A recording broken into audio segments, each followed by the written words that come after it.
More US based ఈ learning platform. మీరు కూడా స్లాట్ బుక్ చేసుకోవాలంటే ఈ నెంబర్కి కాల్ చేయండి. సమర్పిస్తున్న వారు అవిస్ హాస్పిటల్. అవిస్ హాస్పిటల్ సమర్పించు అందమైన జీవితం కార్యక్రమానికి స్వాగతం. నమస్తే కళ్యాణ్ గారు. నమస్తే జయ గారు. కళ్యాణ్ గారు, ఇద్దరు ప్రేమికుల మధ్య సమస్య అండి. అది వినటానికి చాలా విచిత్రంగా అనిపించింది నాకు మ్యాటర్ తెలిసిన తర్వాత. తను కూడా వచ్చి కూర్చోటానికి రెడీగా ఉన్నది. మాట్లాడదామండి. తప్పకుండా. ఓకే, తన పేరు సత్య అండి. సత్యారండి.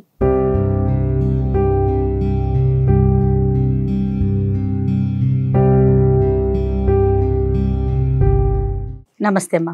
సత్య, చెప్పండి అమ్మా, మీ సమస్య ఏంటి?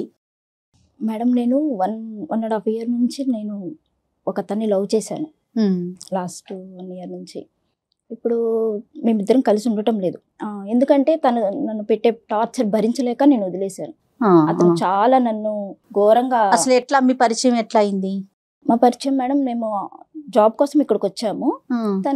తను కూడా జాబ్ పర్పస్ లోనే సెర్చింగ్ టైంలో ఇంటర్వ్యూ దగ్గరికి వెళ్ళినప్పుడు అట్లా పరిచయం అయ్యి చాలా మంచివాడు మేడం. బాగుండే. అప్పట్లో ఇంకా కనెక్ట్ అయిపోయాము. తర్వాత పెళ్లి చేసుకుందాము అనుకున్నాము. కొన్ని రోజులు అయిన తర్వాత పెద్దవాళ్ళని ఒప్పించి పెళ్లి చేసుకుందాము, సెటిల్ అయిన తర్వాత అనుకున్నాం. తను ఒక దగ్గర గుమస్తా అటెండర్ కి జాబ్ చేస్తుండే. ఓకే. అట్లా చేస్తున్నప్పుడు బాగానే ఉన్నాం మేడం. నేను సెర్చింగ్ లో ఉండే, తను జాబ్ చేస్తుండే. వాళ్ళ ఆఫీస్కి కూడా వెళ్ళి అప్పుడప్పుడు కలుస్తుండే తనని. ఎన్ని సంవత్సరాల పరిచయం అండి? మ్యామ్ 1.5 సంవత్సరమే. అంతే. అయిపోయిన తర్వాత తనతో కలిసినప్పుడు, ఆఫీస్కి వెళ్ళి కలుస్తున్నప్పుడు, బయట కలుస్తున్నప్పుడు వాళ్ళ ఆఫీసులు కూడా ఏమన్నా ఉన్నాయేమో అన్నట్టుగా కనుక్కున్నాను. కానీ అక్కడ ఏం లేవు, ఇప్పుడైతే ప్రస్తుతానికి ఏం లేవు అన్నట్టు తెలిసింది. కానీ వాళ్ళ బాస్ మాత్రం మేము లవర్స్ అని తెలుసు వాళ్ళకి. మేము వెళ్తూ వస్తూ ఉంటాను కదా. అలా బాస్ ఏమన్నాడంటే, మేము కలిసినప్పుడు చెప్పేవారు, మా బాస్ నిన్ను చాలా మెచ్చుకున్నాడు, నువ్వు చాలా బాగున్నావు అన్నట్టుగా చెప్పారు నాకు. అతను చెప్పినప్పుడు తను బాగా చూసుకుంటారంట తనని. ఓకే. తన అటెండర్ భోజనం పెట్టడము అవన్నీ చేస్తున్నప్పుడు బాగా చూసుకుంటున్నాడు. బాస్ బాగా చూసుకుంటున్నాడు. మీరు ఎప్పుడు చేసుకుంటారు పెళ్లి, బాగానే ఉన్నారు, అట్లా అని మాట్లాడుతూ అట్లా ఉండేవాడు. మన ఇద్దరిని కలిసి లంచ్ కి ఒకసారి రమ్మన్నారు అన్నట్టుగా చెప్పారు. నేనెందుకు అన్నట్టుగా అంటే, లేదు మనల్ని రమ్మన్నారు, ఒకసారి వెళ్దాము అన్నారు. సరే, అంత పెద్దవాడిని పిలుస్తున్నప్పుడు వెళ్ళకపోతే బాగుండదు అన్నట్టుగా వెళ్ళాము లంచ్ కి. హోటల్లోనా? కాదు సార్, ఆఫీస్ క్యాబిన్. అసలు ఏంటి మాట్లాడదాము పెద్ద దిక్కు అన్నట్టుగా అనుకున్నారు. వెళ్ళినప్పుడు లంచ్ చేసాము బానే. ఆ రోజు లంచ్ చేస్తుండగానే తనకు ఫోన్ వచ్చింది రాంబాబుకి. ఫోన్ వచ్చి బయటికి వెళ్ళారు. ఫోన్ మాట్లాడుకుంటూ బయటకు వెళ్ళారు. వస్తారనుకుని మేము లంచ్ తింటున్నాం. ఇంకా వస్తారు అని వెయిట్ చేశాను. 15 minutes అయింది, ఇంకా రాలేదు. ఫోన్ మాట్లాడుకుంటాను. వాళ్ళ అమ్మగారు చేశారో ఎవరు చేశారో తెలియదు.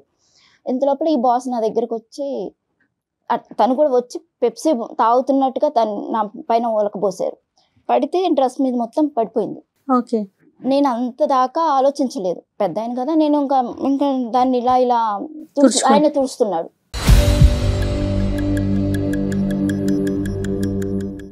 ఆయన తుడుస్తుంటే నాకు భయం వేసింది. తీసుకొని బయటకు వచ్చేద్దాము, డోర్ తీసుకొని బయటకు వచ్చేద్దామంటే రాంబాబు కనిపించట్లేదు. లేదు పర్వాలేదు, నువ్వు డ్రెస్ తీసుకో, కావాలంటే నీకు వేరే డ్రెస్ కొనిస్తాము, డ్రెస్ పాడైపోయింది, డ్రెస్ తీసిస్తాను, అది ఇది అని చెప్పారు. ఇంకా నేను రాంబాబు వచ్చేసాడు. చూసాడు రాంబాబు కూడా. చూసి మరి ఇస్తున్నాడు కదా, తీసుకో సార్, నువ్వు విసిగిస్తున్నావేంది, తీసుకో, అనుకోకుండా జరిగింది, అయ్యో పొరపాటు జరిగిపోయింది అన్నట్టుగా. అంటే ఇంకా నేను రాంబాబు చెప్పాడు అన్నట్టుగా తీసుకొని వచ్చేసాను, బయటకు వచ్చేసాము. చేశారు తుడిచినట్టుగా నన్ను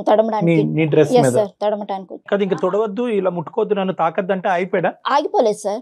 నీకు నేను కొత్త డ్రెస్ కొనిస్తాను కదా, నీకు డ్రెస్ పాడైపోయింది అంటే నాకు అర్థమైపోయింది. రాంబాబు కూడా రాలేదు, భయం వేసింది.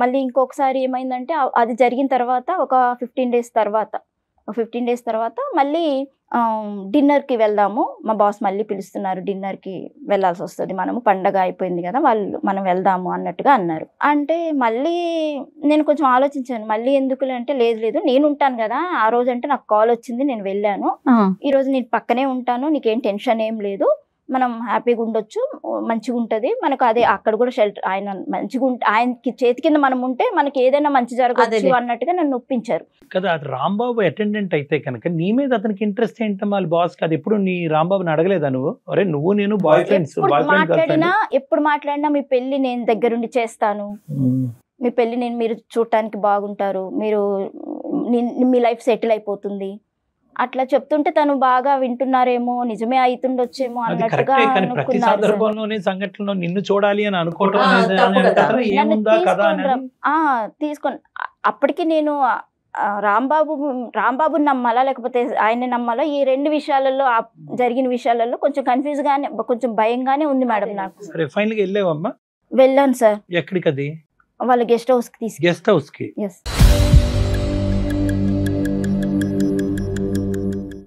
ఏం జరిగిందమ్మా అక్కడ? సార్ అక్కడికి వెళ్ళిన తర్వాత హాల్లో వాళ్ళు కూర్చొని డ్రింక్ చేస్తున్నారు. అంటే ఏం పర్వాలేదు, నేను ఉంటాను, నేను ఏం తీసుకోను, డ్రింక్ ఏం ఎక్కువ నేను డ్రింక్ చెయ్యను అన్నట్టుగా చెప్పారు. ఎవరున్నారమ్మా? రాంబాబు వాళ్ళతో పాటు ఎవరైనా ఉన్నారా? అతను ఒకరే ఉన్నారా? సార్ అతను ఒక్కరే ఉన్నారు. రాంబాబు కూడా తాగుతున్నాడు? రాంబాబు నేను ఎక్కువ తాగను అని చెప్పారు సార్. నువ్వు జస్ట్ నాకు ఏమైనా ఆమ్లెట్ ఏదైనా ఫ్రై చేసి ఇచ్చేసేయి నాకు, నువ్వు అసలు యాక్చువల్లీ నేను వంట బాగా చేస్తాను అని చెప్పబట్టి కూడా రమ్మన్నారు. వంట బాగా చేస్తావు అంటే ఫుడ్ ఏమన్నా ఉంటుంది కదా అన్నట్టుగా తీసుకొని రమ్మని చెప్పారు. సరే అన్నట్టుగా ఇంకా వెళ్ళాను. ఆమ్లెట్ తీసుకురా అని చెప్పారు. సరేనన్నా వెళ్ళి తీసుకొచ్చాను. ఆయన ముందు చెప్పలేక కొంచెం చూసుకో అనుకుంటూనే పక్కన కూర్చున్నాను కొంచెం దూరంలో. ఇంత లోపల రాంబాబు 1 by 1 ఒక బాటిల్ మొత్తం కంప్లీట్ చేసేసారు. చేసేసి ఇంకా పడిపోయింది. రాంబాబు వెళ్ళిపోదాం లేదు అంటే, లేదు ఆ అబ్బాయి లేస్తాడు, ఏం కాదు, ఎక్కువ ఏం తాగలేదు అది అన్నట్టుగా చెప్తున్నారు సార్ కూడా. లేపి విసుకొచ్చి నేను కొంచెం పక్కకెళ్ళి నిలబడ్డాను. ఈయన వచ్చారు, సార్ వచ్చారు, మిస్బిహేవ్ చేయడం మొదలు పెట్టారు. అది ఎక్కడ ఇల్లు ఎక్కడ ఆ ఏరియా ఎక్కడుందో తెలియదు, చీకటి. ఈయన ఏమో తాగి పడిపోయాడు. ఏం చేయాలో అర్థం కాలేదు మేడం నాకు. ఏం జరిగిందమ్మా? ఆయన వెనక నుంచి వచ్చి గట్టిగా పట్టుకున్నారు సార్. మరి నువ్వు అరిచి వదిలించుకునే ప్రయత్నం చేశాను. రాంబాబుని లేపడానికి ప్రయత్నించాను. రాంబాబు కూడా లేదు సార్. ఏమన్నాడమ్మా బాస్? ఏమన్నాడు అంటే ఇది రాంబాబు ఎందుకు లేస్తాడు? రాంబాబే తీసుకొచ్చాడు నిన్ను నా దగ్గరికి.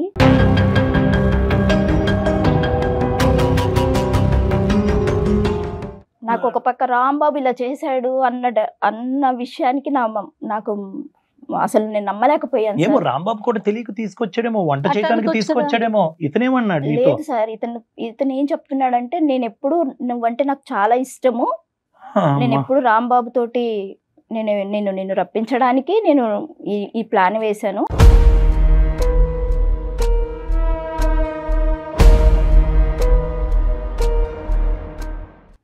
నీవంటే నాకు ఇష్టము, రాంబాబుకి తెలుసు, మొత్తం తెలుసు.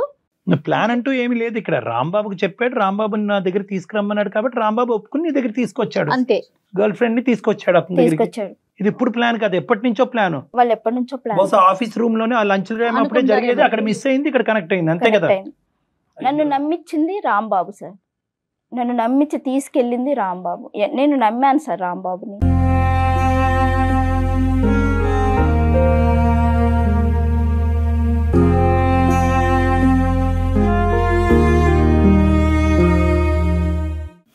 అవును, నువ్వు ఎందుకంటే నెంబర్ 1 తాగి నువ్వు స్పృహ తప్పే పరిస్థితి తెచ్చుకోదని నువ్వు వార్నింగ్ ఇచ్చినా కూడా చెప్పాను. అసలు ఫస్ట్ టైం జరిగిన విషయమే చెప్పినప్పుడు కూడా సీరియస్ గా తీసుకోలేదు సార్. తను ఇంటెన్షన్ అంటూ లేకపోతే నైట్ డిన్నర్ కి ఎవరన్నా ఒక ఆడపిల్లని తీసుకెళ్తారు గెస్ట్ హౌస్ కి, వేరే ఇంకొక వ్యక్తి ఉన్నప్పుడు కదా, తన ఇంటెన్షన్ ఎలా పనిచేస్తుంది అనేది మనకు అర్థమవుతుంది కదా. ఏం జరిగిందమ్మా మరి తర్వాత నెక్స్ట్ డే మీరు రాంబాబుతో మాట్లాడారా? చెప్పారా ఇట్లా జరిగింది నిన్న ఏంటి అని?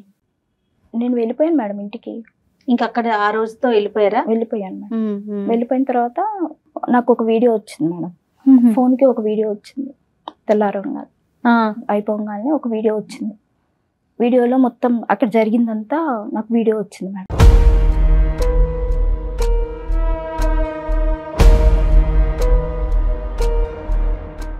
ఏది ఈ సంఘటనకు సంబంధించింది? ఆ రోజు జరిగిన సంఘటన క్లియర్ టు ఉంది. అదేలే ఏంటి సార్ ఇది, నాకు వీడియో పెట్టారు ఏంటి అని అడిగాను.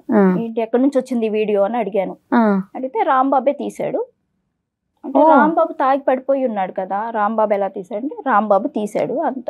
నేను ఆల్రెడీ రాంబాబే ప్లాన్ చేశాడు, రాంబాబే తీసుకొచ్చాడు అన్నప్పుడు ఇంకా ఇది గ్యారంటీ రాంబాబు వీడియో తీశాడు అని నువ్వు అనుకుంటున్నావు? నేను అనుకోవడం కాదు మేడం, అక్కడ ఎవ్వరు లేరు, రాంబాబే ఉన్నాడు. మరి పడిపోయాడు అంటున్నావు కదా, అదంటే యాక్షన్ అంటావా? తను చెప్పాడు మేడం, బాస్ చెప్పాడు. రాంబాబు పడిపోవడం అంటే ఇప్పుడు నన్ను తీసుకొని పోయినప్పుడు, ఎంత వీడియో జరుగుతున్నప్పుడు ప్రీ ప్లాన్ తీసుకొని పోయినప్పుడు అది పడుకున్నది కూడా అదే అయ్యి ఉండొచ్చు కదా. అదే ప్లాన్ లో పడుకోవడం కాదు, అది తను కూడా కావాలని ఇదంతా ప్రీ ప్లాన్ గా నా జీవితాన్ని నేను నమ్మినందుకు చేసి నా మొత్తం సర్వనాశనం చేసి పెట్టాడు.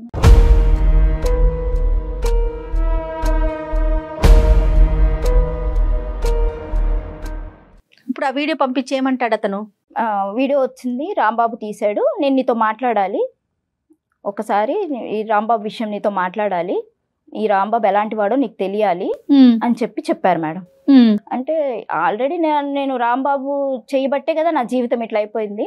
ఇట్లా జరిగిన ఈ రాంబాబు చేసిన దాంట్లో నీకు నేను మంచి జాబ్ ఇస్తాను, రాంబాబు సంగతి వదిలిపెట్టేసాయి, నేను నీకు జాబ్ ఇస్తాను అని చెప్పారు. వీడియో ఒకటి నేను జాగ్రత్తగా పెట్టుకుంటాను నా దగ్గర. బెదిరించాడు ఏమైనా? అది బెదిరింపు ప్లస్ చెప్తున్నాడు నాకు ఆ పరిస్థితిలో ఆ వీడియో ఒకటి దగ్గర పెట్టుకున్నారు, ఈ రాంబాబు ఇట్లా చేశాడు, నాకు ఇప్పుడు ఆ పరిస్థితిలో నేను ఏం చేయాలో నాకు అర్థం కాలేదు మేడం. నీకు మంచి జాబ్, మా ఆఫీస్ లో మంచి జాబ్ ఉంది, నువ్వు చేసుకో. కానీ ఇది ఈ మొత్తం దాంట్లో ఎక్కడ రాంబాబు యొక్క ఒపీనియన్ తీసుకోవడానికి ట్రై చేయలేదమ్మా నువ్వు? సార్ నేను రాంబాబుని అడిగాను, ప్రతిసారి మళ్ళీ నన్ను కలవడానికి వచ్చారు. రాంబాబు వచ్చాడు నన్ను కలవడానికి, నేను కలవలేదు, నన్ను కాల్ చేశాడు, బ్లాక్ చేసేసాను. అది వినాలి కదమ్మా, అసలు అతను ఒపీనియన్ ఎందుకు ఇంత దారుణానికి ఒడిగట్టాడు? ఇప్పుడు ఇతను దారుణమా లేదంటే అతను డైరెక్ట్ చేయడం వల్ల ఇతను ఆడిందా? హింట్ ఇచ్చిన తర్వాత మళ్ళీ నన్ను తీసుకెళ్ళాడు. తీసుకెళ్ళిన అతను ఈ బాస్ చెప్పే ప్రతి విషయానికి మ్యాచ్ అవుతున్నాయి. నిన్ను ఆ రోజు ఇన్ని గంటలకు రమ్మన్నాను, ఈ టైంకి రమ్మన్నాను, తెలిసిపోతుంది సార్. అక్కడ రాంబాబు ప్రమేయం ఖచ్చితంగా ఉంది సార్. ఇంకొక క్లారిఫికేషన్, రాంబాబు సంజయ్ అక్కర్ లేకుండా నువ్వు ఇంకా రాంబాబుతో మాట్లాడటానికి ఇంకా నా జీవితం తీసుకుపోయి వాడు అప్పగిచ్చిన వేరే వాళ్ళకి అప్పగిచ్చిన తర్వాత నమ్మి వచ్చిన అమ్మాయిని, నేను పెళ్లి చేసుకుంటానని నమ్మి వచ్చిన అమ్మాయిని తీసుకుపోయి వేరే వాళ్ళకి అప్పచెప్పిన తర్వాత ఇంకా నేను ఏం క్లారిఫికేషన్ తీసుకోవాలి సార్ ఆయన దగ్గర?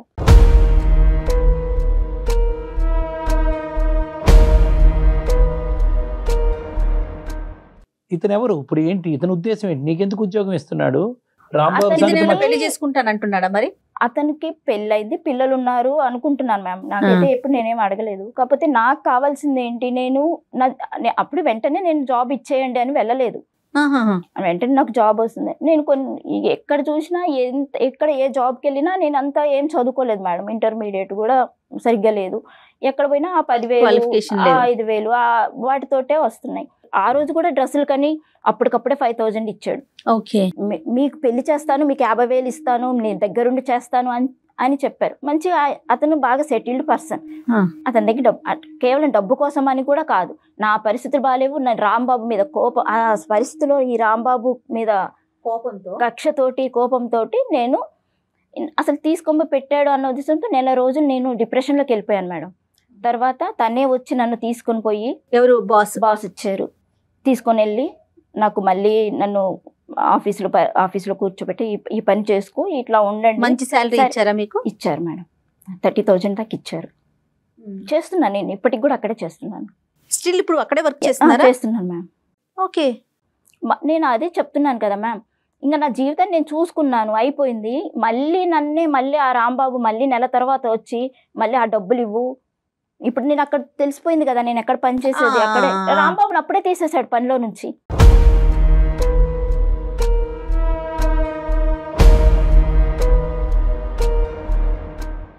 ఇప్పుడు సరే నేను అతను ఉంటున్నాం. ఇప్పుడు నాకు వేరే ఇది లేదు, నా జీవితమే పోయింది ఆయన దగ్గర. ఇప్పుడు ఆ 30,000 జీతం తీసుకుంటూ నేను ఇంటికి పంపించుకుంటూ నా రెంట్ మీరు ఎక్కడ ఉంటున్నారు ప్రెసెంట్? హాస్టల్లో ఉంటున్నారా అతనితో పాటు? నేను ఒక సింగిల్ బెడ్రూమ్ తీసుకొని ఉంటున్నాం మేము. సార్ వస్తుంటారా? సార్ వస్తుంటారు, అదే నాకు అన్ని చూసుకుంటూ ఉంటారు.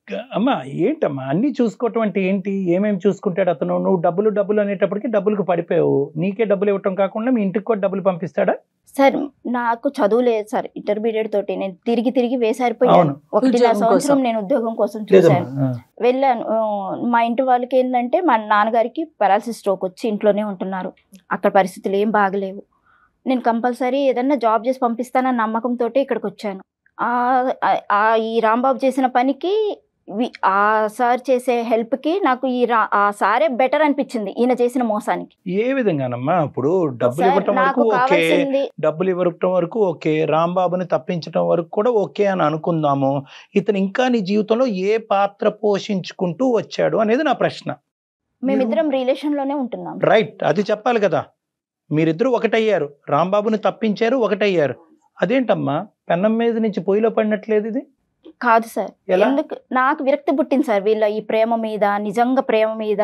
ఇదంతా ఈ రాంబాబు కంటే ఈయన నన్ను చూసుకుంటున్నాడు కదా అన్నట్టుగా నేను ఇంకా ఇక్కడ ఈయనతోటి రిలేషన్. ఇప్పుడు నీ సుఖం గురించి, నీ డబ్బుల గురించి, నీ అవసరాల గురించి, నా కడుపు గురించి వచ్చి అక్కడ ప్రాధాన్యపడేటప్పటికి అతను నాకు కావాల్సినటువంటి జీవితాన్ని వద్దన్న ఎక్కువ జీతాన్ని ఇచ్చేసి నన్ను చూసుకుంటున్నాడు అనేది నీ స్వార్థము.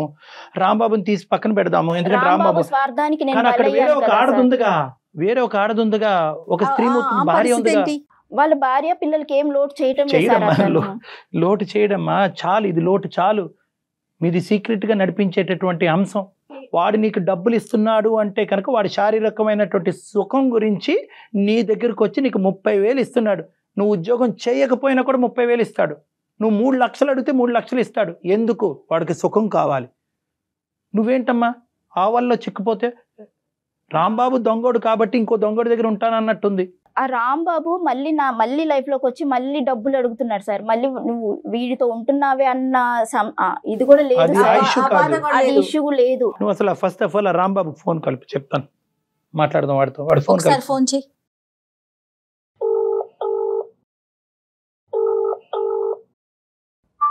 హలో రాంబాబు. సత్య, ఎక్కడున్నావు? నేను ఎక్కడుంటే నీకెందుకు? నాకు ఫోన్ తీయట్లేదు. చాలా ఫోన్ కలిసి నేను ఫోన్ చేసి తీసేటట్టుగా ఏమన్నా చేసావా నువ్వు? నీతో మాట్లాడేటట్టుగా చేసావా నువ్వు? నా జీవితాన్ని నాశనం చేసి మళ్ళీ నువ్వు ఫోన్ తీయటం లేదు అని మాట్లాడుతున్నావు. అంటే నేనే చేశానంటావు? నువ్వు చేయకపోతే ఇంకెవరు చేశారు? నా ఉద్యోగం పీకిచ్చేసింది నేనే, వాటితో గులుగుతుంది నేనే. నువ్వు ఆ పరిస్థితి ఎందుకు కల్పించావు? అంటే ఇప్పుడు నా లవర్ని సార్ దగ్గరికి పంపించింది నేను అన్నట్టుగా చెప్తున్నావు ఇప్పుడు. మరి ఆ రోజు తీసుకెళ్ళింది ఎవరు? చెప్పానా నేను నీకు? నేను ఎలా చెప్పాను మీకు? నీకు ఎలా చెప్పాను నేను నీకు? నువ్వు నాకేమి చెప్పలా, నేను చూసా కదా నువ్వు ఏం చేస్తున్నావు నాకు కనిపించిందిగా. నేను నా కళ్ళారా చూసినాక నేను మీరేం చేస్తున్నారు, మీరు ప్లాన్ ఏందో నాకు అప్పుడే అర్థం. ప్లాన్ చేసింది ఎవరు? ఆఫీస్ కి తీసుకెళ్ళింది ఎవరు? బాస్ నీ గురించి చెప్పింది ఎవరు? ఫోన్ వచ్చిందని మాట్లాడుకుంటూ వెళ్ళింది ఎవరు? గెస్ట్ హౌస్ కి తీసుకెళ్ళింది ఎవరు? భోజనం చేపించింది ఎవరు? తాగి పడిపోయింది ఎవరు? నా జీవితం మొత్తం ఇది చేసింది ఎవరు? ఇప్పటికీ చెప్తున్నావు నువ్వు నా వీడియో ఉంది అని. ఒకసారి ఆలోచించు, ఆ వీడియో ఎవరు పంపిస్తే వచ్చింది నీ కాడికి? అవును, బాస్ కి నంబర్ ఎవరిచ్చారు? నా నంబర్ ఎవరిచ్చారు బాస్ కి? నెంబరే కాదు, నిన్ను కూడా నేనే ఇచ్చినట్టు అయింది ఇప్పుడు. మరి నువ్వు ఇవ్వకపోతే ఇంకెవరిచ్చారు? అవును, ఆ వీడియో ఎవరు తీశారు? ఎక్కడి నుంచి వచ్చింది? ఇప్పుడు చూసా అసలు బాస్ దగ్గర నుంచే వచ్చింది. మరి ఎవరు తీశారు అది? మేమిద్దరం ఉన్నప్పుడు ఎవరు తీశారు? ఒకవేళ అతను నన్ను ఏదో చేస్తున్నప్పుడు ఇది వాంటెళ్ళి ఎవరన్నా తీస్తేనే కదా వీడియో వచ్చేది. ఆ టైంలో అక్కడ ఎవరున్నారు? 6 నెలల నుంచి ఆలోచన చేయలేదే నువ్వు? ఎవరు తీసుంటారు? నేను ఆ రోజే అడిగాను. నువ్వు పక్కన రోజు నిన్ను అడిగినప్పుడే కదా నేను నిన్ను బ్లాక్ చేసింది. నువ్వు అడిగావు కానీ విన్నావా? నేను చెప్పేది విన్నావా అసలు? ఏం చెప్పాలి? నేను చెప్పింది విన్నావా? ఆ వీడియో తీసింది కూడా ఇప్పుడు మీ బాసు. ఇప్పుడు నీ ఏమనాలి? నీ జీవితం నాశనం చేసుకొని నీ జీవితమే నాశనం కదా. నా జీవితమే నాశనం అయింది ఇప్పుడు. నా జీవితం ఏముంది ఇక్కడ? నా జీవితం ఏముంచావు నువ్వు ఇక్కడ? ఏముంచావు నా జీవితం ఇక్కడ? బాగానే చూసుకుంటున్నాడుగా, నా ఉద్యోగం పీకి నీకు ఇచ్చాడు, జీతం పెంచాడు, పిల్లం కంటే ఎక్కువ చూసుకుంటున్నాడు. ఏంది నీకు తెలియాలి అది? ఇక్కడ నేను ఇప్పుడు నువ్వు నన్ను ఎందుకు డబ్బులు అడుగుతున్నావు? మరి నా నీ ఉద్యోగం ఉద్యోగం నీకు ఇచ్చాడు కదా. నువ్వు నన్ను డబ్బులు అడగాల్సిన అవసరమే లేదు. నేను ఎవరైనా అడుగుతున్నావు నువ్వు? నేను వేరే వేరే వేరే వశమైపోయాను, వేరే ఇదైపోయాను అన్నావు కదా. నువ్వు ఏ ఉద్దేశంతో మరి నీ తాగడానికి నాకు డబ్బులు, రాత్రులు వేధించడం, ఫోన్లు చేయడం, వేరే వేరే నంబర్ల నుంచి చేయడం, వీడియోలు చూపిస్తాను అనడం చేశారు, రోడ్డుకు పడేశారు కదా ఇద్దరు కలిసి. నా ఉద్యోగం నీకు కావాల్సి వచ్చింది, నా లవర్ వాడికి కావాల్సి వచ్చింది. మీరు బాగున్నారు, నాకు దిక్కు లేదు కదా. ఇప్పుడు నాకు జీతం లేదు కదా, నాకు సంపాదన లేకుండా చేశారు కదా, నన్ను పిచ్చోని చేశారు, రోడ్డు పడేశారు. ఇదంతా చేసుకున్నది నువ్వు. ఇప్పుడు డాక్టర్ గారితో మాట్లాడు. మరి ఇక్కడ నీకు అర్థం కాల, 2వ వర్షం ఇదంతా వాడు ప్లాన్ చేశాడు. ప్లాన్ చేశాడు బాగా. అరే మీ జంట బాగుంది, మీరు జంట అయితే నేను ముచ్చటగా ఉంది, జంట చూడముచ్చటగా ఉంది, ఒకసారి నాకు కూడా పరిచయం చేయంటే నేను పరిచయం చేశా. ఇప్పుడు మనం నీ గురించి ఇప్పుడు నేను మాట్లాడినా ఎంత జరిగినా కూడా ఎవరి జీవితాలు సరిగ్గా రావు. నేను నా జీవితం కోసము నేను అందమైన సుమన్ టీవీ అందమైన జీవితంకి వచ్చాను. హలో రాంబాబు, వింటున్నావా? నీకు నేను డాక్టర్ గారిని రిక్వెస్ట్ చేశాను. ఇప్పటికైనా నా జీవితం బాగుపరుచుకోవాలని నేను మాట్లాడటానికి వచ్చాను. నువ్వు మాట్లాడు డాక్టర్ తోటి. రాంబాబు గారు నమస్తే. అయ్యా నమస్కారం అండి. బాగుంది. ఏంటి విషయాలు ఏంటి చెప్పండి. ఇప్పుడు ఈ అమ్మాయి మా దగ్గర. అదే సార్, ఇప్పుడు మీకు ఎవరు పరిచయం చేశారు ఆవిడ్ని? ఏం ప్రశ్న అయ్యా, మాకు ఆవిడ్ని పరిచయం చేయదండి అయ్యా. ఆవిడ బాధలో ఉండి మాకు. నువ్వు ఆన్ లో ఉన్నావా ఆఫ్ లో ఉన్నావా? ఫస్ట్ నువ్వు నాకు చెప్పు. నేను ఆన్ లో ఉంటేనే మాట్లాడతాను సార్, లేకపోతే ఎవరితో మాట్లాడినా. అమ్మా అదే అర్థమైంది, కానీ కాస్త మేము మాట్లాడతాము, నువ్వు కాస్త జాగ్రత్తగా వినాలి, ఓకేనా? ఆవిడ మమ్మల్ని ఎవరు పరిచయం చేయలేదు, మేము ఆవిడని రమ్మని చెప్పి మేమేమి ఇన్విటేషన్ ఇవ్వలేదు. ఆవిడ ఒక బాధలో ఉంది. వినండి అన్ని తెలుసు మీకు. రాంబాబు గారు ఒక్క నిమిషం, నేను చెప్పేది విన్న తర్వాత మీరు మాట్లాడండి, ఒక్క నిమిషం. చెప్పండి సార్, చెప్పండి. సో ఆ అమ్మాయి ఒక బాధతో మా దగ్గరికి వచ్చింది. ఏంటి ఆ బాధ అంటే కనుక, ఇలా నేను రాంబాబు అనేటటువంటి వ్యక్తి 1.5 సంవత్సరాల పాటు ప్రేమించుకున్న తర్వాత అతను బలవంతంగా నాకు తన బాస్కి పరిచయం చేశాడు.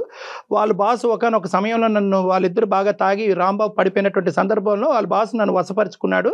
ఆ వీడియో రికార్డింగ్ కూడా తీయటం జరిగింది. ఆ వీడియో రికార్డింగ్ కూడా రాంబాబు తీశాడు. దాని తర్వాత తద్వారా జరిగిన పరిణామం ఏంటంటే, రాంబాబుని ఉద్యోగంలోంచి అతను తీసేస్తే నా జీవితం నుంచి నేను తీసేశాను.